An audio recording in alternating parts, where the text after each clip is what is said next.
கிறிஸ்து இயேசுவுக்குள் அன்பாக அழைக்கப்பட்ட அன்புக்குரிய சகோதர சகோதரிகளே, உங்கள் அனைவருக்கும் நம்முடைய பிதாவாகிய தேவனாலும் கர்த்தராகிய இயேசு கிறிஸ்துவினாலும் கிருபையும் சமாதானம் உண்டாகட்டும் என்று வாழ்த்துகிறோம், வரவேற்கிறோம். இன்றைக்கு நாம் பார்க்க போகிற பாடத்தின் தலைப்பு புதிய திராட்சை ரசம் பழைய துருத்தி என்கிற தலைப்பின் கீழே நம்ம பாடத்தை பார்க்கலாம். வாசிக்கலாம். ஆதார வசனம் மத்தேயு 9ஆம் அதிகாரம் 17வது வசனம். புது திராட்சரசத்தை பழந்துருத்திகளில் வார்த்து வைக்கிறதும் இல்லை, வார்த்து வைத்தால் துருத்திகள் கிழிந்து போம், ரசமும் சிந்திப்போம், துருத்திகளும் கெட்டுப்போம். புது ரசத்தை புது துருத்திகளில் வார்த்து வைப்பார்கள், அப்பொழுது இரண்டும் பத்திரப்பட்டிருக்கும் என்றார். இந்த வசனத்துக்கான விளக்கத்தை தான் நாம பார்க்க போறோம். இந்த வசனம் பாத்தீங்கன்னா மேலே உள்ள வசனத்தினுடைய தொடர்ச்சி தான் இந்த வசனம். அப்ப மேலே உள்ள வசனத்துல என்ன சொல்லப்பட்டிருக்கும் அப்படின்னா, ஒருவனும் கோடி துண்டை பழைய வஸ்திரத்தோட இணைக்க மாட்டான், இணைத்தால் அதனோடு இணைத்த துண்டு பழைய வஸ்திரத்தை அதிகமாக கிழிக்கும், பீறலும் உண்டாகும் என்று சொல்லி அதுல சொல்லப்பட்டிருக்கும். இந்த வசனத்துக்கான அர்த்தத்தை நாம ஏற்கனவே என்ன பண்ணிட்டோம்னா நம்ம பார்த்துட்டோம். அதுதான் நாம முதலாவது வெளியிட்ட காணொலி வீடியோ அப்படின்னு சொல்லி பார்க்கிறோம். அதை பார்க்காதவங்க பிளே லிஸ்ட்ல போயிட்டு நீங்க அதை பார்த்துக்கலாம். அதுக்கப்புறம் இதை பார்க்கும்போது உங்களுக்கு இன்னும் மிகவும் பிரயோஜனமா இருக்கும். இப்ப நாம புதிய திராட்சை ரசம் பழைய துருத்தி அப்படின்னா என்ன, அதனுடைய அர்த்தம் என்ன என்பதை நாம இன்னைக்கு பார்க்கலாம். இந்த பாடம் பார்த்தீங்கன்னு சொன்னா நம்முடைய ஆசீர்வாதத்தை பெற்றுக்கொள்வதற்கும் அந்த பெற்றுக்கொண்ட ஆசீர்வாதத்தை தக்க வைப்பதற்குமான ரகசியமாக கூட இந்த பாடம் இருக்குது என்பதை நம்ம புரிந்து கொள்ள வேண்டும். இது ஒரு உவமை. அப்ப நம்ம ஏற்கனவே ஒரு வசனத்தை எப்படி பார்க்கணும், ஒரு உவமைகளை நாம எப்படி படித்து புரிஞ்சு கொள்ளணும் அப்படின்னு சொல்லி நம்ம ஏற்கனவே எடுத்த பாடத்துல நம்ம அதுல விளக்கமா நம்ம சொல்லி கொடுத்துருப்போம். அதனுடைய அடிப்படையில தான் நாம இன்னைக்கு இந்த பாடத்தை நம்ம பார்க்க போறோம். முதல்ல துருத்தி அப்படின்னா என்ன, அதனுடைய பயன்பாடு என்ன அப்படிங்கிறத முதல்ல நம்ம பார்த்துலாம். துருத்தி என்பது ஒரு மிருகத்தினுடைய தோலினால் செய்யப்பட்ட ஒரு திரவ பொருள் நிரப்பக்கூடிய ஒரு தோல் பை, கொள்கலன் அப்படின்னு கூட அதை சொல்லுவாங்க. அதைத்தான் துருத்தி என்று சொல்லுகிறார்கள். நாம கூட பிரயாணத்தின் போது நம்முடைய தேவைகளை பூர்த்தி செய்வதற்கு, அதாவது தண்ணீரையோ அல்லது பழச்சாறுகளையோ கொண்டு போவதற்கு நாம பிளாஸ்டிக் பாட்டில்களை நாம பயன்படுத்தி அதில் கொண்டு போறோம். அதை போல அவர்கள் அன்றைக்கு இந்த தோல் பைகளை பயன்படுத்தி வந்தார்கள். அப்ப இந்த தோல் பை பார்த்தீங்கன்னு சொன்னா சுருங்கி விரியக்கூடிய தன்மை உள்ளது. அப்ப இந்த தோல் பையில புதிய திராட்சை ரசத்தை ஊற்றும் போது என்ன ஆகும்னு சொன்னா அந்த புதிய திராட்சை ரசம் அப்படியே உப்பி வரும். அதை ஆங்கிலத்துல ஃபர்மெண்டேஷன் சொல்லுவாங்க. அது உப்பி வரும். அப்படி உப்பி வரும்போது புதிய தோல் பையாக இருந்தா அது விருந்து கொடுப்பதற்கு இடம் இருக்கும், அதுக்கு போதுமானதாக இருக்கும். அப்ப அந்த புதிய திராட்சை ரசத்தை அதுல ஊற்றும் போது அது விருந்து கொடுக்கும், அதுக்கு போதுமான இடம் இருக்கும் அப்படின்னு சொல்லி கூட நம்ம பார்க்கிறோம். அதுவே பழைய துருத்தியாக இருந்துச்சு, பழைய தோல் பையாக இருந்தது அப்படின்னு சொன்னா இந்த புதிய திராட்சை ரசத்தை ஊற்றும் போது இந்த புதிய திராட்சை ரசம் உப்பி வரும். அப்படி உப்பி வரும்போது அது விரிவடைவதற்கு போதுமான இடம் இல்லாதபடினால என்ன ஆகும்னா அது கிழியும். கிழிஞ்ச என்ன ஆகும், அந்த திராட்சை ரசம் கீழே சிந்திரும் அப்படின்னு பார்க்கிறோம். இதை குறித்து தான் நம்முடைய ஆண்டவராகிய இயேசு கிறிஸ்து இந்த உவமையில அங்க சொல்றாரு. அப்போ இதை உதாரணமாக வைத்துதான் நமக்கு ஒரு ஆலோசனையை ஆண்டவராகிய இயேசு கிறிஸ்து இந்த இடத்துல வழங்குகிறார் அப்படின்னு சொல்லி நம்ம பார்க்கணும். அப்போ இந்த சுய தோற்றல துருத்தி அப்படின்னா என்ன, அதனுடைய பயன்பாடு என்ன அப்படின்னு சொல்லி நம்ம பார்த்துட்டோம். இப்போ இது ஆவிக்குரிய விதத்துல துருத்தி அப்படின்னு சொன்னா என்ன அப்படின்னு சொல்லி நம்ம பார்ப்போம்.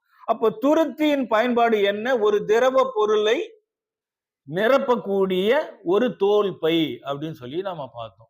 அப்ப இந்த துருத்திக்கு வேதத்துல அநேக பெயர்கள் கொடுக்கப்பட்டிருக்கு. அதை கூட நாம தெரிஞ்சு கொள்ளலாம். நீங்க 2 கொரிந்தியர் 4ஆம் அதிகாரம் 7ஆம் வசனத்துல மண்பாண்டம் அப்படின்னு சொல்லப்பட்டிருக்கும். அப்போஸ்தலனாகிய பவுல் சொல்லும் போது இந்த பொக்கிஷத்தை மண்பாண்டங்களில் பெற்றிருக்கிறோம் அப்படின்னு சொல்லி சொல்வார். எந்த பொக்கிஷத்தை? சத்திய வசனமாகிய பொக்கிஷத்தை இந்த மண்பாண்டங்களில் பெற்றிருக்கிறோம். அப்ப இந்த இடத்துல மண்பாண்டம் என்கிற ஒரு வார்த்தையை பயன்படுத்தியிருப்பார். நீங்க அடுத்து மத்தேயு 23ஆம் அதிகாரம் 26ஆம் வசனத்தை வாசிக்கும் போது நம்முடைய ஆண்டவராகிய இயேசு கிறிஸ்து பரிசேயர்களை பார்த்து போஜன பான பாத்திரங்களின் வெளிப்புறம் சுத்தமாகும்படி முதலாவது பாத்திரத்தின் உட்பகுதியை சுத்தமாக்குங்க அப்படின்னு சொல்லியிருப்பார். அப்ப இந்த இடத்துல பாத்திரம் அப்படிங்கிற ஒரு வார்த்தையை தான் இங்க பயன்படுத்திருப்பாருன்னு பாக்குறோம். அடுத்து பாத்தீங்கன்னா மத்திய 25ஆம் அதிகாரம் 4ஆம் வசனம். அந்த 25ஆம் அதிகாரத்துல பார்க்கும்போது 10 கன்னிகைகளை குறித்து சொல்லப்பட்டிருக்கும். அப்ப அந்த 10 கன்னிகைகள் கையில என்ன இருந்தது, என்ன கொண்டு போனாங்க அப்படின்னு சொல்லி பார்க்கும்போது அவங்க கையில பாத்திரம் இருந்தது. அந்த பாத்திரத்துல எண்ணெய் இருந்தது, கையில தீவெட்டி இருந்தது.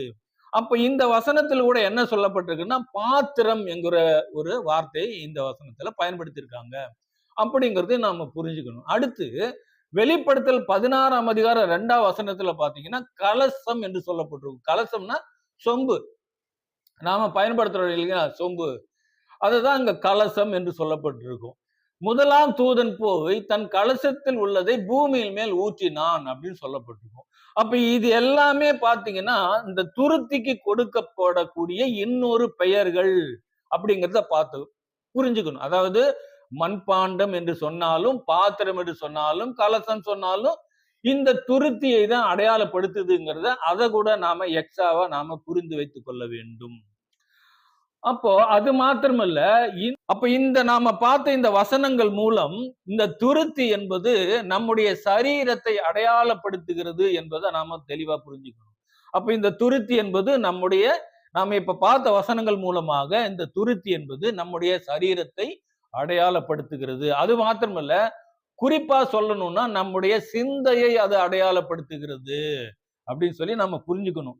இப்ப இந்த சிந்தை தான் புதிய துருத்தியாக இருக்கணும் என்று சொல்லி நம்முடைய ஆண்டவராக இயேசு கிறிஸ்து நம்ம சொல்றத நம்ம பார்க்கிறோம். காரணம் என்னன்னா, நம்முடைய சிந்தை கூட பாத்தீங்கன்னா ஒரு தோல் பை, ஒரு துருத்தி தான். பாருங்க, நம்முடைய சிந்தையில அநேக விஷயங்களை நாம என்ன பண்றோம், தேக்கி வைக்கிறோம், அதுல இருந்து எடுத்து செலவு பண்றோம். பாருங்க, ஸ்கூல்ல படிக்கிற பிள்ளைகளாக இருந்தாலும், காலேஜ்ல படிக்கிற பிள்ளைகளாக இருந்தாலும், அந்த படிப்பதன் மூலமாக அநேக விஷயங்கள் என்ன பண்றாங்க, தங்களுடைய சிந்தையில தேக்கி வைக்கிறாங்க.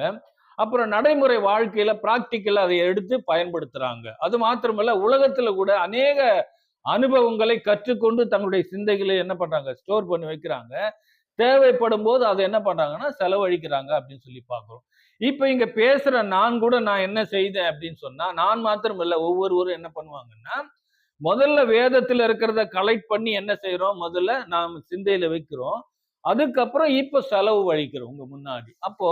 அப்ப நம்முடைய சிந்தையும் எப்படி இருக்குதுன்னா, நம்முடைய சிந்தையும் ஒரு துருத்தியாக, ஒரு தோல் பையாக இருக்கு அப்படின்னு பாக்குறோம். அப்போ இந்த சிந்தை தான் நம்ம ஆண்டவராகிய இயேசு கிறிஸ்து துருத்தி என்று சொல்லுகிறார். இந்த சிந்தை தான் புதிய துருத்தியாக இருக்கணும் அப்படிங்கிறத ஆண்டவராகிய இயேசு கிறிஸ்து இந்த இடத்துல சொல்றார். இப்போ நம்முடைய சிந்தை, நம்முடைய துருத்தி என்கிற சிந்தை புதுசா இருக்கா இல்ல பழசா இருக்கா அப்படின்னு சொல்லி உங்ககிட்ட ஒரு கேள்வி கேட்டா என்ன பதில் சொல்ல முடியும் நீங்க?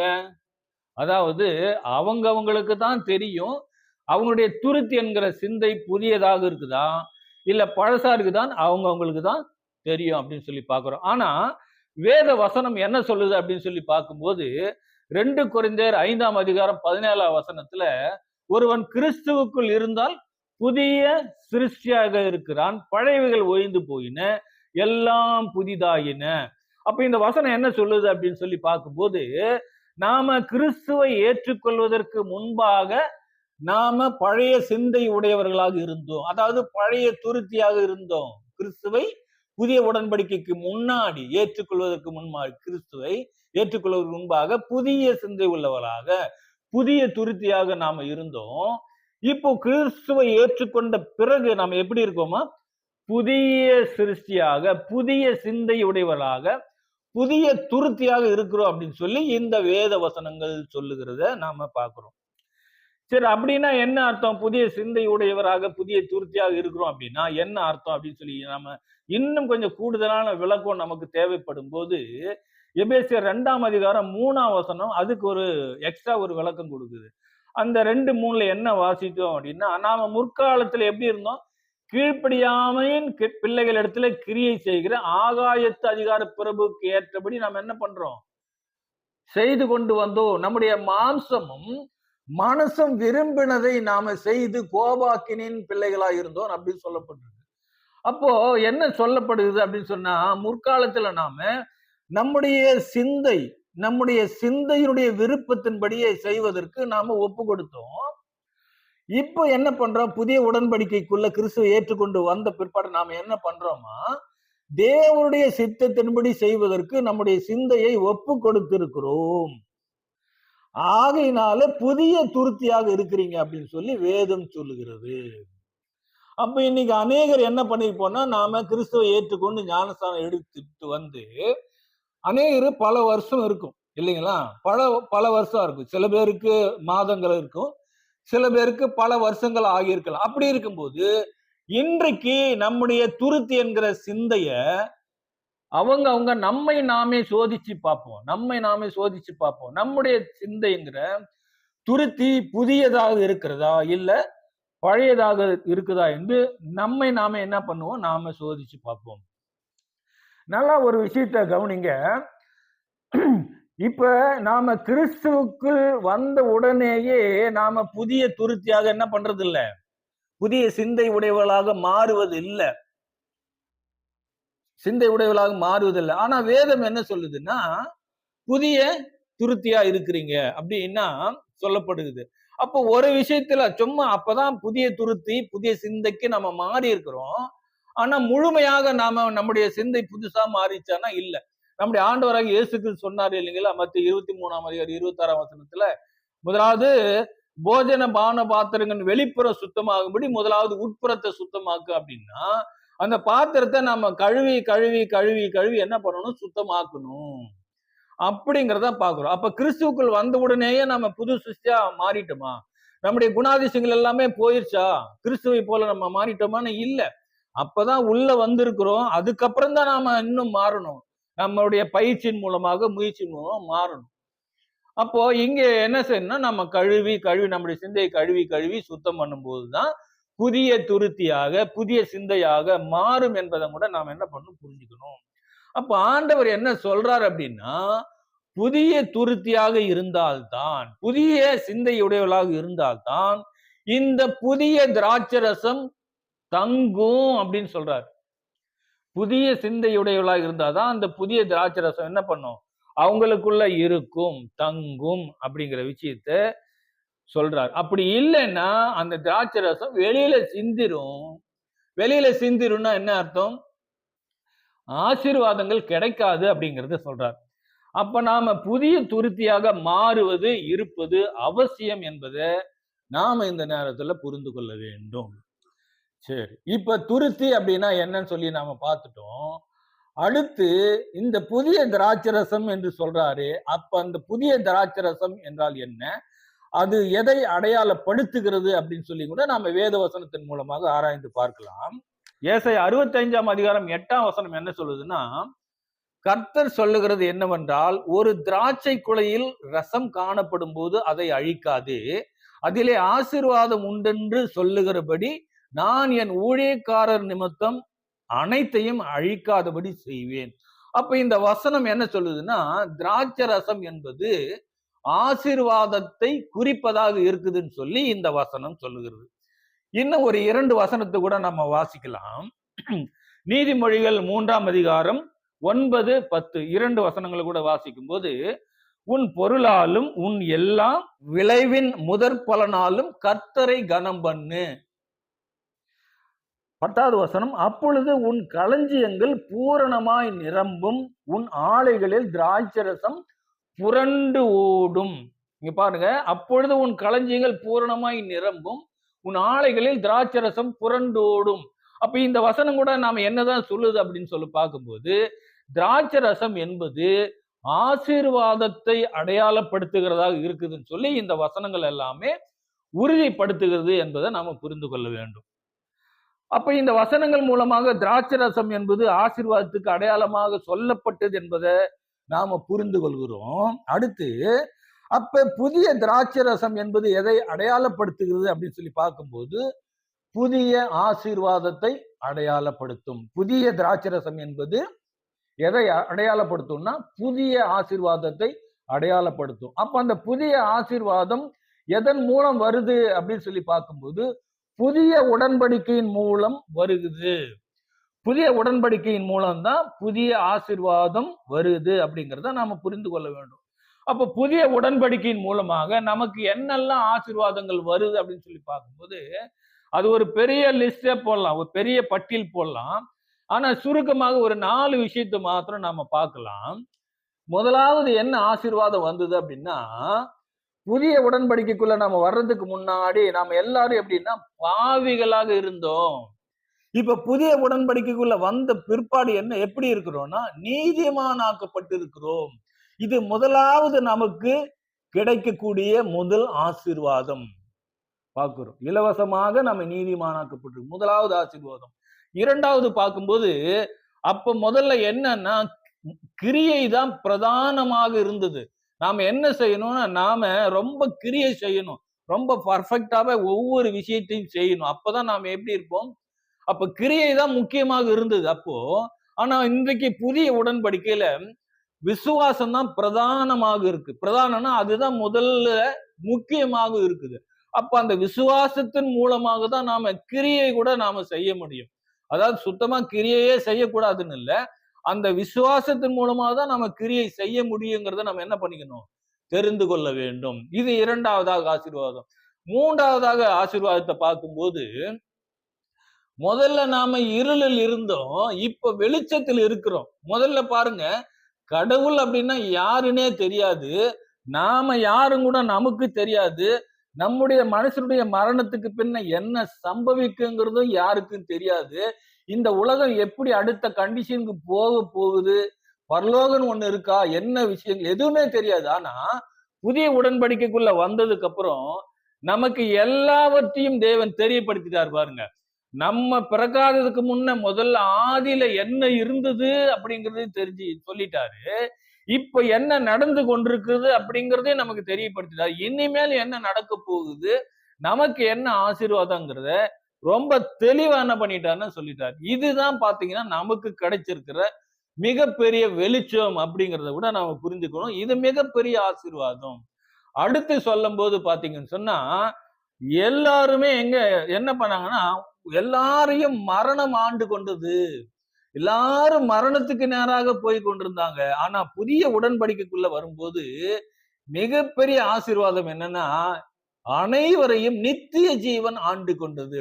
எல்லாருக்குமே நித்திய ஜீவன், சாவாமை என்கிற ஒரு விஷயத்தை என்ன பண்றாரு இந்த புதிய உடன்படிக்கையின் மூலமா நம்ம கொடுக்கிறாரு. அதன் மூலமாக கிடைக்கக்கூடிய ஆசீர்வாதம் பாத்தீங்கன்னா நித்திய ஜீவன் என்கிறதான ஒரு காரியம். அப்ப நித்திய ஜீவன் நம்மை ஆண்டு கொண்டது அப்படிங்கிற பார்க்கணும்.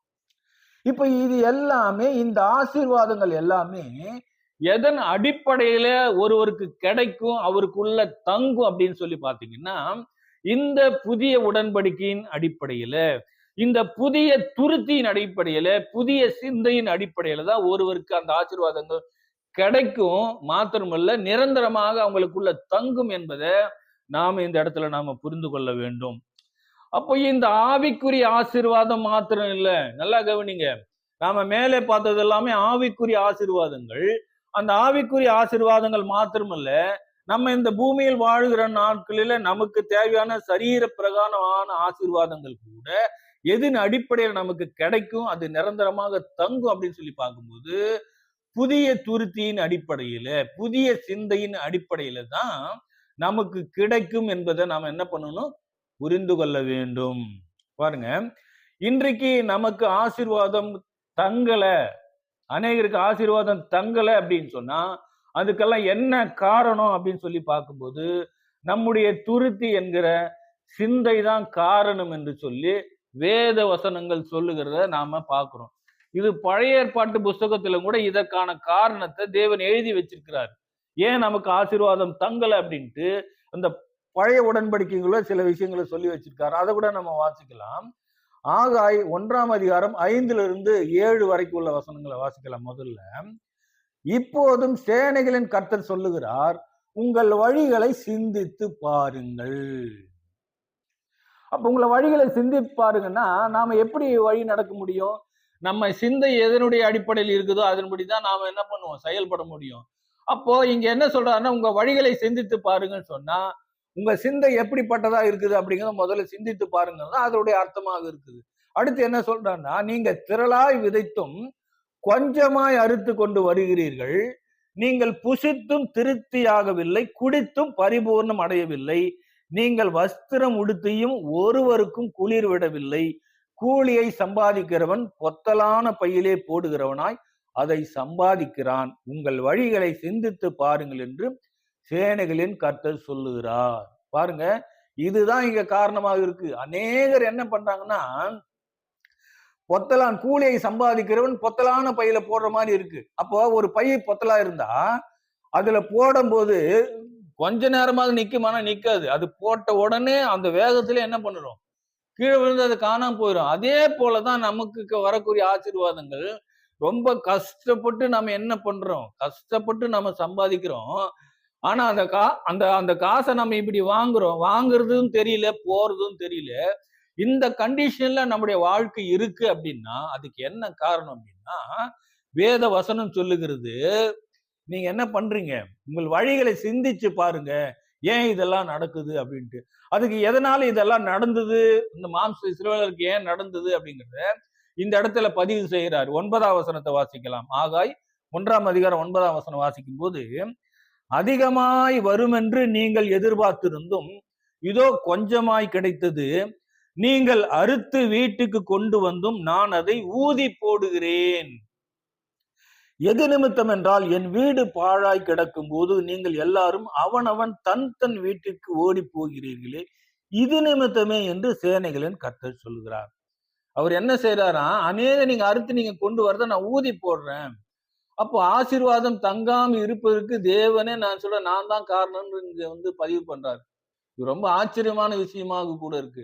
அது என்ன ரீசன் சொல்றாரு பாருங்க. என் வீடு பாழாய் கிடக்கும் போது அவனன் தன் தன் வீட்டுக்கு ஓடி போறீங்க. அன்றைக்கு பாத்தீங்கன்னா எருசலேம் தேவாலயம் என்பது எப்படி இருந்ததுன்னா பாழாய் போயிருந்தது. அந்த பாழாய் போன அந்த ஆலயத்தை கட்டுவதற்கு அநேக பொருள்கள் எல்லாம் கொடுத்து என்ன பண்ணாங்க, அதை கட்டுவதற்கெல்லாம் கொடுத்து அனுப்பினாலும் கோரேஸ் ராஜாவின் மூலமாக இவங்க என்ன பண்ணலாம், அதையெல்லாம் எடுத்து தங்கள் வீட்டுக்கு பயன்படுத்திட்டாங்க அப்படிங்கிறத நம்ம வேதவசனத்துல வாசிக்கிறோம். அப்ப இங்க என்ன சொல்றாங்கன்னா, தேவனுடைய ஆழம் பாழா இருக்குது, நீங்க பாட்டு உங்களுடைய சொந்த வேலையை கவனிச்சுட்டு இருக்கிறீங்க, ஆகினாலதான் உங்களுக்கு இந்த பிரச்சனை எல்லாம் வருது அப்படிங்கிறத இந்த இடத்துல தேவன் பதிவு செய்யறான். நல்லா கவனிக்கணும். அன்றைக்கு தேவனுடைய வீடு ஆலயம் என்பது ஒரு கட்டடத்தை தான் என்ன பண்ணுது, கற்களினாலே கட்டப்பட்ட கட்டடத்தை தான் ஆலயமாக இருந்தது, ஆலயத்தை மையப்படுத்தி இருந்தது.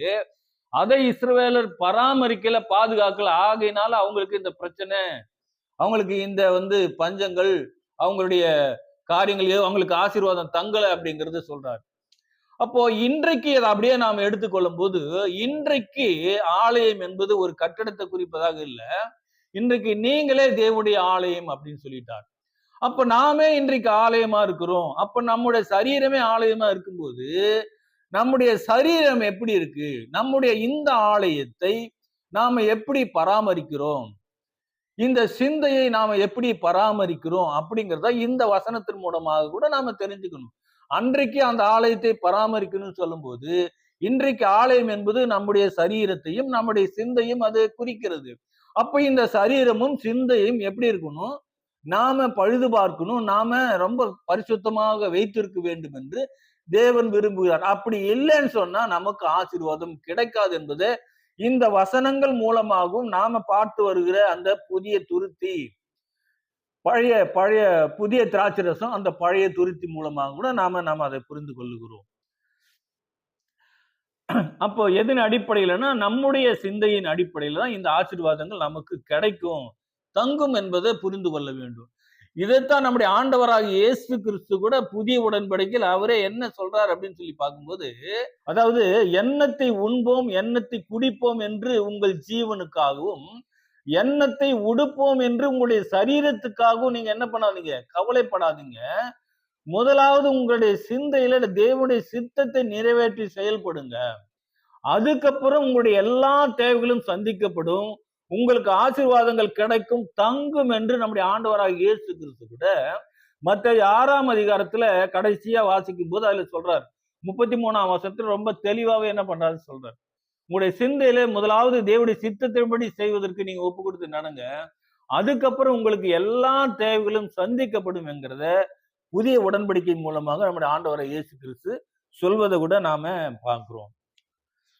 அப்போ இதைத்தான் ஆண்டவராக இயேசு கிறிஸ்து இந்த ஓமையில நமக்கு ஒரு ஆலோசனையாக என்ன பண்றாருன்னா சொல்றாரு. அப்ப அந்த ஆலோசனையை ஏற்று நாம செயல்படும் போதுதான் துருத்தியும் கிழியாது ரசமும் சிந்தாது. அப்ப இந்த ஆலோசனையை ஏற்று நம்ம செயல்படும் போதுதான் நமக்கு ஆசீர்வாதங்கள் தங்கும், நிலைத்திருக்கும் என்பதை நாம என்ன பண்ணணும், நாம புரிந்து கொள்ள வேண்டும். இப்போ அடுத்து அதைத்தான் இப்போ இந்த விஷயத்தை தான் இந்த ஓமையில ஆண்டவராக இயேசு கிறிஸ்து நமக்கு ஒரு ஆலோசனையாக சொன்னார் அப்படிங்கிறத நம்ம பார்த்துட்டோம்.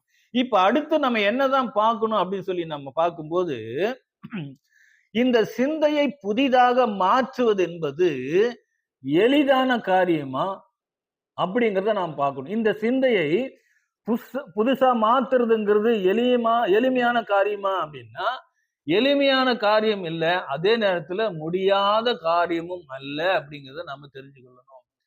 பாருங்க, சில பேரால முடியுது, சில பேரால என்ன பண்ணல முடியல. சில பேரால முடியுது, புதிதாக மாற்றுவதற்கு சில பேரால் முடியுது, சில பேரால முடியல. அப்ப அதற்கும் என்ன காரணம் என்பதை கூட நாம இந்த ஒரு சில வேதத்துல ஒரு 4 பேரை நாம ஆராய்ந்து பார்த்து அதை கூட நாம தெரிந்து கொள்ளலாம். நமக்கு ஏன் ஆசீர்வாதங்கள் நமக்கு கிடைக்கல, தங்கல அப்படிங்கிறத ஒரு 4 பேரை சில பேரால இந்த புதிய சிந்தையாக மாற்ற முடிகிறது, சில பேரால மாற்ற முடியல அப்படின்னா அதுக்கு என்ன காரணம் என்பதை ஒரு 4 பேரை ஆராய்ந்து பார்க்கும்போது அதுக்குண்டான விளக்கத்தை, அதனுக்கு உண்டான காரியத்தை நாம தெரிந்து கொள்ள முடியும். நாம அதை கூட ஒரு 4 பேரை நம்ம ஆராய்ந்து நாம அந்த விஷயத்தை நாம தெரிந்து கொள்ளலாம். மத்தேயு 19ஆம் அதிகாரம் 16ஆம் வசனத்துல வாசிக்கும் போது, அப்பொழுது ஒருவன் வந்து அவரை நோக்கி, நல்ல போதகரே, நித்திய ஜீவனை அடைவதற்கு நான் எந்த நன்மையை செய்ய வேண்டும் என்று கேட்டான். இந்த வசனம் நமக்கு நல்லாவே தெரியும். ஒரு வாலிபன் நம்முடைய ஆண்டவராக இயேசு கிறிஸ்துவிட்ட வந்து அவருடைய ஊழியத்தின் பாதையில நானும் நித்திய ஜீவனை சுதந்திரிக்கணும், அதுக்கு என்ன செய்யணும்னு கேட்கும்போது அவருக்கு அதுக்கு என்ன பண்றாருன்னா சொல்யூஷன் சொல்றாரு, தீர்வுகளை சொல்றாரு. நீ கற்பனையை கைக்கொள் அப்படின்னு சொல்லும் போது அதுக்கு அந்த வாலிபன் என்ன சொல்றான், நான் சிறு வயது முதற்கொண்டே இந்த கற்பனையெல்லாம் நான் கை கொண்டிருக்கிறேன், இன்னும் என்கிட்ட என்ன குறை இருக்கு அப்படின்னு சொல்லும் போது, நீ பூரண சர்க்குணரா இருக்க விரும்பினால் உனக்கு உண்டானதெல்லாம் விற்று என்ன பண்ணு, தரித்திற்கு கொடு, அப்புறம் நீ என்னை பின்பற்றி வா அப்படின்னு சொல்றாரு. அப்போ இங்க பாருங்க, இந்த வார்த்தைகள் அவர் சொல்லும் போது அந்த மனுஷன் ஏற்றுக்கொண்டானா அப்படின்னு சொல்லி பார்க்கும்போது அவர் என்ன பண்ணல, ஏற்றுக்கொள்ளவில்லை. ஏற்றுக்கொள்வதற்கு முடியல அவருக்கு. அவர் சிந்தையை மாற்றுவதற்கு அந்த வாலிபனால முடியல. காரணம் என்னன்னா, வசனம் சொல்லுகிறது, அவர் மிகுந்த ஆஸ்தி உள்ளவனாய் இருந்தபடினால இந்த வார்த்தை கேட்ட போது துக்கம் அடைந்தவனாய் போயிட்டான். அப்ப அவனுக்கு அந்த சிந்தையை மாற்றுவதற்கு அவனுக்கு என்ன இல்லை, விருப்பம் இல்லை. நல்லா கவனிங்க, அந்த வாலிபனுக்கு நித்திய ஜீவனை பெற வேண்டும் என்கிற ஆசை இருந்ததே ஒழிய, ஆனா தன்னுடைய சிந்தையை துருத்தியை புதிதாக மாத்தணுங்கிற ஒரு எண்ணம் அவனுக்கு இல்லை. ஆனா ஆண்டவராக இயேசு கிறிஸ்து என்ன சொல்றாரு, நித்திய ஜீவன் என்கிற ஆசீர்வாதம் எதன் அடிப்படையில் ஒருத்தருக்கு கிடைக்கும், தங்கும் அப்படிங்கும்போது புதிய துருத்தியின் அடிப்படையில தான், புதிய சிந்தையின் அடிப்படையில தான் நித்திய ஜீவன் கிடைக்கும் அப்படிங்கிற ஒரு விஷயத்தை சொல்றாரு. அப்போ இவர் வந்து தன்னுடைய சிந்தையை மாற்றுவதற்கு அவர் விருப்பம் இல்லாம திரும்பி போட்டாரு. அந்த வாலிபன் நித்திய ஜீவனை பெற்றுக்கொள்ள முடியல அப்படின்னு சொல்லி பாக்குறோம். அதே இன்னொரு இடத்துல இன்னொரு ஐஸ்வர்யவான் அவரு என்ன பண்றாரு அப்படின்னு சொல்லி அவரை கூட நம்ம பார்க்கலாம். அவர் என்ன பண்ணான்னு, அவரு பேரு நாம லூக்கா 19ஆம் அதிகாரத்துல வாசிக்கிறோம். நமக்கு எல்லாமே தெரிஞ்ச ஒரு விஷயங்கள் தான். சகேயு என்கிற ஒரு மனுஷன், அவரை கூட வேதம் ஐஸ்வர்யவான் என்றுதான் சொல்லுகிறது. ஆண்டவருடைய ஊழியத்தின் பாதையில அவரை பார்ப்பதற்காக என்ன பண்ணாரு, கூட்ட நெரிசல்ல காட்டத்தி மரத்தில் ஏறி உட்கார்ந்து அங்க இருந்து பார்க்கும்போது ஆண்டவரை இயேசு கிறிஸ்து என்ன சொல்றாரு, சகேயுவை சீக்கிரமா இறங்கிவா, நான் உனக்கு இன்றைக்கு உன்னுடைய வீட்டுல தங்க வேண்டும் அப்படின்னு சொல்லும் போது அவர் வீட்டுக்கு போறாரு. அப்படி கூட்டிட்டு போகும்போது அந்த சகேயு என்கிற ஒரு ஐஸ்வர்யவான் என்ன சொல்றாரு அப்படின்னு பார்க்கும்போது, நான் என்னுடைய ஆஸ்திகளில் பாதி என்ன பண்றேன், ஏழைகளுக்கு நான் கொடுத்துடுறேன். நான் ஒருவனிடத்துல எதையாகிலும் அநியாயமா நான் வாங்கினது உண்டானால் நாளத்தனையா நான் திருப்பி செலுத்துகிறேன் அப்படிங்கிற ஒரு வார்த்தையை சொல்றாரு. இந்த இடத்துல முதலாவது அந்த வாலிபன் கிட்ட சொன்னது போல நம்முடைய ஆண்டவராக இயேசு கிறிஸ்து இந்த சகேயு கிட்ட சொல்லல, உன்னோட ஆஸ்தியை கொடுக்கணும், நீ நாளத்தனியா நீ அநியாயமா வானது கொடுக்கணும்னு அவர் சொல்லவே இல்லை. ஆனா இந்த ஐஸ்வர்யவானாகிய சகேயு என்ன பண்றாரு, தானாகவே முன் வந்து இந்த விஷயத்தெல்லாம் அவரே சொல்றாரு. அப்படி சொல்லும் போது நம்ம ஆண்டவராக இயேசு கிறிஸ்து என்ன சொல்றாரு, ரொம்ப சந்தோஷப்படுறாரு. ரொம்ப சந்தோஷப்பட்டு இந்த வீட்டுக்கு இன்றைக்கு ரட்சிப்பு வந்தது, இவனும் ஆபிரகாமின் குமாரனாக இருக்கிறானே அப்படின்னு சொல்றாரு. பாருங்க, இப்போ இந்த இடத்துல ஒரு மனுஷன், ஒரு வாலிபன் நித்திய ஜீவனை வேணும்னு சொல்லி கேட்டு பெற்றுக்கொள்ள முடியல. ஆனா இந்த ஐஸ்வர்யவான் என்ன செய்யறாரு, நித்திய ஜீவனை கேட்கவே இல்லை. ஆனா கேட்காமலே அவனுக்கு நித்திய ஜீவன் கிடைக்குது. எதன் அடிப்படையில? அவருடைய செய்கையின் அடிப்படையில அவன் நித்திய ஜீவனை பெற்றுக் கொள்ளுகிறான் பார்க்கிறோம். அப்ப நாம என்ன பார்த்தோம்னா, ஒரு சிலரால முடியுது, ஒரு சிலரால முடியல அப்படின்னா இதுக்கு என்ன காரணங்கிறத இன்னும் தெளிவாக கூட நாம பார்க்கலாம். அடுத்து இன்னும் 2 பேரை கூட நாம பார்க்கலாம். பாருங்க, மத்தேயு 26ஆம் அதிகாரத்துல 14 இருந்து 16 வரைக்கும் உள்ள வாசிக்கும் போது இங்க யூதாசை குறித்து சொல்லப்பட்டிருக்கு. இந்த யூதாசை குறித்து நமக்கு நல்லாவே தெரியும். இருக்கிற சீசர்களே யூதாசு தான் நன்றா என்ன பண்ணார், படித்தவர் அப்படின்னு சொல்லப்பட்டிருக்கு. அப்ப இந்த யூதாஸ் ஆண்டவரோடு கூட இருந்து 3 வருஷம் இருந்து அவருடைய காரியங்கள், அற்புதங்கள், அடையாளங்கள், வல்லமைகள், அவருடைய இரக்கம், கனிவு, அன்பு எல்லாவற்றையும் பார்த்துட்டு இருந்த ஒரு மனுஷனுடைய சிந்தை எப்படி இருக்குதுன்னு பாருங்க. இங்க என்ன சொல்றாரு, புதிய துருத்தியில தான் திராட்சரசம் தங்கும், ஆசீர்வாதம் தங்கும்னு சொல்றாரு. ஆனா இந்த இடத்துல 3 வருஷம் ஆண்டவரோடு கூட இருந்தும் கூட அநேக வசனங்களை, வார்த்தைகளை கேட்டும் அந்த யூதாஸ் என்பனுடைய சிந்தை எப்படி இருக்கு பாருங்க. அதாவது இந்த பிரதான ஆசாரியர்கள் எல்லாம் என்ன செய்யறாங்கன்னா, ஆண்டவராக இயேசு கிறிஸ்துவை எப்படியாவது என்ன பண்ணணும், பிடிக்கணும். ஜனங்கள் இருக்கும்போது அவரு பிடிக்க முடியாது, எப்படியாவது தனிமையில அந்த ராத்திரி நேரத்துல தான் பிடிக்கணும்னு பிளான் பண்றாங்க. அந்த திட்டத்தை அறிந்து கொண்ட யூதாஸ் என்ன செய்யறாரு அப்படின்னா, நான் அவரை காட்டி கொடுக்குறேன், நான் அவரை காட்டி கொடுத்தா எனக்கு என்ன கொடுப்பீங்க அப்படின்னு அந்த இடத்துல ஒரு டீல் பேசுறாரு. அப்ப அந்த டீல் பேசும்போது அவங்க என்ன செய்யறாங்க, 30 வெள்ளிக்காசை நான் கொடுக்குறேன்னு சொல்லும் போது சரின்னு சொல்லி அந்த 30 வெள்ளிக்காசை வாங்குறாரு. அது மாத்திரமல்ல, வாங்கினதுக்கு ஏற்ற பிரகாரமாக ஆண்டவராக இயேசு கிறிஸ்துவ காட்டியும் கொடுத்துட்டார். பாருங்க, வசனம் என்ன சொல்லுதுன்னா, அது முதல் அவன் அவரை காட்டி கொடுப்பதற்கு சமயம் பார்த்து கொண்டிருந்தான். இது ஏதோ சடனா நடந்த சம்பவம் இல்ல. அது எப்போ அவரை காட்டி கொடுக்கணும் சமயம் பார்த்து கொண்டிருந்தான்னா அவனுடைய சிந்தையை குறித்து நல்லா யோசனை பண்ணி பாருங்க, எப்படிப்பட்ட சிந்தையா இருந்தது அப்படின்னு சொல்லிட்டு. அதுக்கப்புறம் சமயம் வந்தது, காட்டியும் கொடுத்தான். அப்போ இது எவ்வளவு பெரிய துரோகத்தை இந்த யூதாஸ்ங்கிற ஒரு மனுஷன் செஞ்சான் பாருங்க. அப்போ அந்த மனுஷன் 3 வருஷம் அவரோடு கூட இருந்தும் கூட அவனுடைய சிந்தையை புதிதாக மாற்றுவதற்கு என்ன இல்லை, விருப்பம் இல்லை அப்படிங்கிறத தான் நாம பார்க்கிறோம். அப்போ விளைவு என்ன ஆச்சு அப்படின்னா, சீசர்களுக்கு எல்லாமே என்ன கொடுத்தாரு, பேதுரு கேட்கிறாரு, நாங்கள் எல்லாவற்றையும் விட்டு உண்மை பின்பற்றினோமே, எங்களுக்கு என்ன கிடைக்கும்னு சொல்லும் போது, நீங்க என்னோட சிங்காசனத்துல கூட நீங்க என்ன பண்ணிருப்பீங்க, 12 சிங்காசனத்தில் வீற்றிருப்பீங்க, நீங்க அநேகரை நீங்க நியாய தீர்ப்புங்கிற பெரிய ஒரு ஆசீர்வாதத்தை அவங்களுக்கு கொடுத்தாரு. இது எல்லாம் கேட்ட அந்த யூதாஸ் என்ன பண்றாருன்னா, இந்த அற்பமான காசுக்காக விலை போய் ஆண்டவராக இயேசு கிறிஸ்துவை காட்டி கொடுத்தாரு. தன்னுடைய சிந்தைக்குள் அந்த விஷயங்கள் போகவே இல்லை, தன்னுடைய சிந்தையை புதிய துருத்தியாக மாற்றவே இல்லை அப்படின்னு பாக்குறோம். விளைவு என்னாச்சு, மற்ற அப்போஸ்தலர்கள் எல்லாமே மிகப்பெரிய ஒரு ஆசீர்வாதத்தை பெற்றுக்கொண்டாங்க. இந்த யூதாஸ் என்பவன் ஒரு சிறிய ஆசீர்வாதத்தை கூட என்ன பண்ணல, பெற்று கொள்ளல அப்படிங்கிறத பார்க்கிறோம். அது தற்சமயத்துல. பின்னாட்களிலே தேவன் அவருக்கு நித்திய ஜீவனை கொடுப்பாரா என்பதெல்லாம் அடுத்த விஷயங்கள். ஆனா அந்த காலத்துல சுவிசேஷ யுகத்துல ஆண்டவர் இருக்கும் போதே அதை இழந்துட்டான் என்பதுதான் நாம இங்க முக்கியமாக நாம் என்ன பண்ணணும், கவனிக்க வேண்டும். நித்திய ஜீவனை இழந்தான் என்று சொல்லி பார்க்கிறோம். பணத்துக்காக காட்டி கொடுத்து நித்திய ஜீவனை இழந்தான். இங்க இந்த மனுஷனுடைய சிந்தை எப்படி இருப்பாருங்க. அப்ப இன்னொரு ஸ்திரீயை குறித்து கூட நாம பார்த்து நம்ம முடிக்கலாம். யோவான் 12ஆம் அதிகாரம் 1 - 5 வரைக்கும் வாசிக்கும் போது அங்க மரியாள்ங்கிற ஒரு ஸ்திரீயை குறித்து நம்ம வாசிக்கிறோம். அந்த மரியாள் என்ன செய்யறாங்க அப்படின்னு சொல்லி பார்க்கும்போது, ஆண்டவருடைய பாதத்துல விலையேறப்பெற்ற களங்கம் இல்லாத நலதம் என்ன உத்தம தைலம் பாத்தீங்கன்னா இந்த பெர்ஃபியூம்ங்கிறது பல ரகம் இருக்கும். ஆனா இந்த தைலம் என்பது, இந்த வாசனை திரவியம் என்பது பாத்தீங்கன்னா ரொம்ப விலையேறப்பட்டதுன்னு வேதமே பதிவு செய்யுது. அந்த அளவுக்கு வேல்யூ.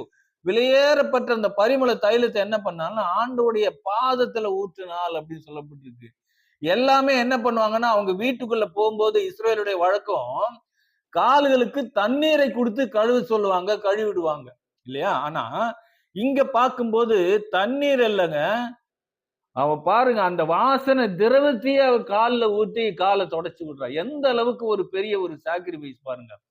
அதாவது ஒரு 400 ml ஒரு ராத்தல் உள்ள அந்த அந்த நலதம் என்னும் அந்த கலங்கமில்லாத தைலத்தை அவர் பாதத்தில் ஊற்றினாள். அப்ப ஒரு ராத்தல் என்பது எவ்வளவுன்னா இன்றைக்கு இருக்கிற 400 ml அளவுள்ள அந்த வாசனை திரவியத்தை ஆண்டவருக்காக செலவழித்தாள். இது இது எவ்வளவு மதிப்பு மிக்கதுன்னு பாத்தீங்கன்னா அது சில லட்சங்கள் வருமானம் பெறும். அதாவது ஒரு ஒரு மனுஷனுடைய ஒரு வருஷ உழைப்பு சம்பாத்தியம் என்று சொல்லப்படுது. ஏறக்குறைய இன்னைக்கு கணக்குல பார்க்கும்போது குறைஞ்சபட்ச சம்பளம் ஒரு மனுஷன் சம்பளம் வாங்கிய வருஷத்துக்கு பாத்தீங்கன்னா 2.5 லட்சம் ரூபாய். ஒரு 15,000 போட்டீங்கன்னா கூட குறைஞ்சது 2.5 லட்சம் ரூபாய் தேரும். அந்த அளவுக்கு மதிப்புள்ளத ஆண்டுடைய பாதத்துல ஊத்துனா 400 ml செலவழித்தாள் அப்படின்னு சொல்லி பாக்குறோம். அந்த பணத்தை அவர் பொருட்படுத்தவே இல்லை. ஆண்டவருக்கு முன்பாக இது ஒன்றுமே இல்லை அப்படிங்கிறத அவ உணர்ந்து கொண்டாள் அப்படின்னு சொல்லி நம்ம ஆகையினாலதான் அந்த ஒரு பரிமள தைலத்தை செலவு பண்ண முடியுது. யூதாஸ் சொல்லும் போது இது என்ன பண்ணலாம், 300 பணத்துக்கு விற்று என்ன பண்ணலாம், இத 300 பணத்துக்கு விற்று நாம அந்த தரித்திற்கு கொடுத்திருக்கலாமே அப்படிங்கிற ஒரு விஷயத்த சொல்றாரு. 300 பணத்துக்கு விற்கலாம்னு சொல்லும்போது நல்லா கவனிங்க. ஒரு இடத்துல ஆண்டவராக இயேசு கிறிஸ்து என்ன செய்யறாருன்னா மீட்டிங் போடும்போது 3 நாள் மீட்டிங். அப்போ அத்தனை பேருக்கு சாப்பாடு கொடுக்கணும்னு சொல்லும்போது ஏறக்குறைய 5000 புருஷர்கள் மட்டும் இருக்கிறாங்க. அப்ப பேதுரு என்ன சொல்றாருன்னா 200 பணத்துக்கு அப்பங்கள் வாங்கினாலும் பத்தாது. அவ்வளவு பேருக்கு 200 பணத்துக்கு அப்பங்கள் வாங்கினாலும் போதாது அப்படின்னா அப்ப அந்த அதனுடைய பணத்துடைய வேல்யூ தெரிஞ்சுக்குங்க. அப்ப சில லட்சங்கள் பெருமானம் உள்ளதை ஆண்டவருக்காக என்ன பண்ணா பொருட்படுத்தாம செலவழித்தான்னு பாக்குறோம். ஒரு மனுஷன் 30 வெள்ளிக்காசுக்காக ஆண்டவரை காட்டி கொடுத்தான். இந்த ஸ்திரீ சில லட்ச ரூபாய்களை ஆண்டவருக்காக என்ன பண்ண செலவழித்தாள் அப்படின்னு சொல்லி நம்ம பார்க்கிறோம். அப்ப இதை குறித்து நம்முடைய ஆண்டவரை இயேசு கிறிஸ்து சொல்லும் போது என்ன சொல்றாரு அப்படின்னு சொன்னா, இந்த சுவிசேஷ உலகத்துல எங்கெங்க பிரசங்கப்படுதோ அங்க எல்லாமே அங்கங்கே இவளை நினைப்பதற்காக இவள் செய்ததும் சொல்லப்படும் என்று பர்டிகுலரா என்ன பண்றாரு மென்ஷன் பண்றாரு. அந்த அளவுக்கு பெரிய விஷயத்தை செய்தான் பார்க்கணும். அப்போ இங்க ஒரு 4 பேரை பார்த்தோம். இந்த 4 பேரால 2 பேருடைய தங்களுடைய சிந்தையை மாற்ற முடிந்தது, மனசை மாற்ற முடிந்தது. தங்களுடைய சிந்தைங்கிற துருத்தியை புதிதாக மாற்றுவதற்கு அவளுக்கு முடிஞ்சது. 2 பேருக்கு முடியல. 2 பேருக்கு முடிஞ்சது, 2 பேருக்கு முடியல. அப்ப அந்த சிந்தையை புதிதாக மாற்றினவங்க தேவனிடத்திலிருந்து ஆசீர்வாதத்தை பெற்றுக் கொண்டார்கள். ஆனா அந்த சிந்தையை மாற்றாதவர்கள் ஆசீர்வாதத்தை இழந்தாங்க அப்படிங்கிறத பாக்குறோம். அப்ப நம்ம இது எதுக்காக பார்த்தோம்னா, இந்த சிந்தையை புதிதாக மாத்தணுங்கிறது எளிமையான காரியமா அப்படின்னா எளிமையான காரியம் இல்லை. ஆனா அது முடியாத காரியம் இல்லை. சில பேரால முடியும், சில பேரால முடியல அப்படிங்கிறது தான் இங்க பார்த்தோம். 4 பேர் பார்க்கும்போது 2 பேரால முடிந்தது, 2 பேரால முடியல. அப்போ ஏன் முடியல அப்படின்னு சொல்லி இன்னும் அதனுடைய காரணத்துக்கு அடுத்த காரணத்தை நம்ம பார்க்கும்போது ஒரு விஷயம் தெளிவாக தெரியுது. என்ன அப்படின்னா, நம்முடைய ஆண்டவரை குறித்து அவர்கள் அறிந்து கொள்ளவில்லை. எல்லளவும் அவங்க அறிந்து கொள்ளவில்லை அப்படிங்கிறத நம்ம முதல்ல பார்க்கணும். அப்போஸ்தலனாகிய பவுல் தன்னுடைய ஊழிய பாதையில அநேக உபத்திரவங்கள், அநேக பாடுகளை படுறாரு. ஒரு துடைத்து போடுகிற கந்தை போல ஆன அநேகர் அவமதிக்கக்கூடிய கண்டிஷனுக்கு எல்லாமே போறாரு. எல்லா சூழ்நிலைக்கு போறாரு. பல பாடுகள், உபத்திரவங்கள் வந்தாலும் கூட அவர் நிலைத்து இருக்கிறார். கிறிஸ்துக்குள்ள நிலைத்து. அதுக்கு காரணம் என்னன்னா, அவரே என்ன சொல்றாருன்னா, நான் விசுவாசித்திருக்கிறவர் இன்னார் என்று அறிவேன்.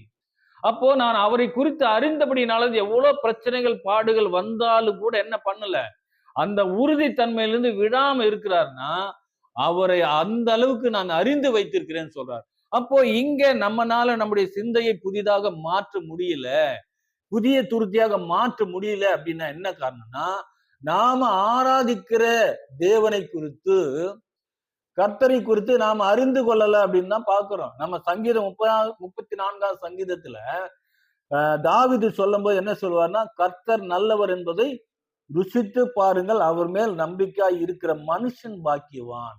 அப்ப நாம என்ன பண்ணணும், ருசிக்கணும். அவர் என்ன மிட்டாயா வாயில போட்டு சப்பருக்கு, நாம அவருடைய செய்கைகள் மூலம் நம்முடைய சிந்தையின் மூலம் தான் என்ன பண்ண முடியும், அவரை ருசிக்க முடியும். அப்பதான் நம்ம உறுதியாக நிற்க முடியும். அப்ப இங்க சில பேரால் முடியுது, சில பேரால் முடியல அப்படின்னா நமக்கு நல்லாவே தெரியுது, ஆண்டவரை குறித்து அறிகிற அறிவு அவங்களுக்கு இல்ல, ஆண்டவருடைய செய்கைகளை அவங்க உள்வாங்கவே இல்லை, புரிந்து கொள்ளல அப்படின்னு சொல்லி நாம பார்க்கிறோம். அவங்க புரிந்து கொள்ளல. நம்முடைய ஆண்டவர் எப்படிப்பட்டவர், அவருடைய வல்லமை எப்படிப்பட்டது, அவருடைய இரக்கம் குணாதிசயம் எப்படிப்பட்டது, அவருக்கென்று நாம இழப்பதனால நாம எதையும் இழந்து விட போறது இல்லை அப்படிங்கிற அந்த ஒரு விஷயம் எல்லாம் என்ன பண்ணல, அவரை குறித்து தெரியல. அநேகர் தெரிஞ்சு கொண்டாங்க பாக்குறோம். நம்ம இதுல பார்த்தது சில பேர் தெரிந்து கொண்டாங்க, சில பேர் தெரிந்து கொள்ளல. அதுக்கு என்ன காரணம்னா, அவரை குறித்து அறிகிற அறிவு, அவர் எப்படிப்பட்டவர், அவருடைய வல்லமை என்ன, அவருடைய ஞானம் என்ன, அவருக்காக இழப்பதனால நாம எதை இழந்து விட போகிறோம், மாறாக நாம் என்ன பண்ண போறோம், அவருக்காக இழக்கும் போது அநேக விஷயங்களை நாம பெற்றுக்கொள்வோம் என்பதை விட அவங்க தெரிஞ்சு வச்சிருந்தாங்க. ஆகையினாலதான் பாருங்க, சில லட்சம் ரூபாய் அந்த ஸ்திரீ பொருட்படுத்தாம என்ன பண்ணிட்டா, அவருடைய பாதத்துல ஊற்றினாள் அப்படின்னு சொல்லி நம்ம வாசிக்கிறோம். அப்போ இன்றைக்கு சில பேரால முடியுது, 2 பேரால முடிஞ்சது, 2 பேரால முடியல.